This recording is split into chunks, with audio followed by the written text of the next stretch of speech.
اقامہ کی سماعی تجدید کی سہولت ختم کر دی گئی۔ جی ہاں، سعودی محکمہ پاسپورٹ اینڈ امیگریشن جوازات داخلے کا ذیلی ادارہ ہے۔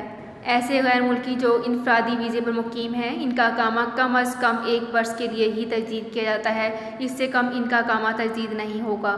واضح ہے کہ ابشر پلیٹ فارم پر اقامہ کی تجدید کی کمانڈ دینے سے قبل یہ ضروری ہے کہ بینک کی سداد سسٹم میں مکمل فیس جمع کرائی جائے۔ فیس کم ہونے کی صورت میں اگر ابشر پر اقامہ کی تجدید کی کمانڈ دی جائے تو سسٹم میں اسے مسترد کر دیا جاتا ہے اور اقامہ تجدید نہیں کیا جاتا۔ تو فرینڈز، یہ تھی میری آج کی ویڈیو۔ اس ویڈیو کو فیس بک پیج پر زیادہ سے زیادہ شیئر کیجیے۔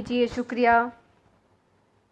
سعودی عرب میں مقیم غیر ملکیوں کے لیے بہت بڑی خوشخبری آ گئی ہے۔ اب کوئی بھی شخص جو اپنے ملک جانا چاہتا ہے اور اس کا اقامہ ایکسپائر ہو یا اقامہ ویلڈ ہو، شرکہ بند ہو، مسسہ بند ہو یا کفیل چھٹی نہ لگا رہا ہو یا کوئی بھی مسئلہ ہو، تو آپ ہمارے ساتھ رابطہ کریں۔ ہم انشاءاللہ آپ کو 3 دن کے اندر اندر ایمبیسی کے ذریعے آپ کا خروج لگا کر آپ کو آپ کے ملک واپس بھیج دیں گے۔ کوئی بھی انڈین، پاکستانی، نیپالین، بنگلہ دیشی، سری لنکن یا کسی بھی ملک کا ہو، وہ آسانی سے بغیر کسی پریشانی کے اپنے ملک واپس جا سکتا ہے۔ جی ہاں، اسکرین پر آپ کے سامنے جو نمبر شو ہو رہا ہے، اس پر آپ کانٹیکٹ کریں۔ انشاءاللہ 3 دن کے اندر اندر آپ کو آپ کے ملک واپس بھیج دیا جائے گا۔ مطلوب کیس والے رابطہ نہ کریں۔ شکریہ۔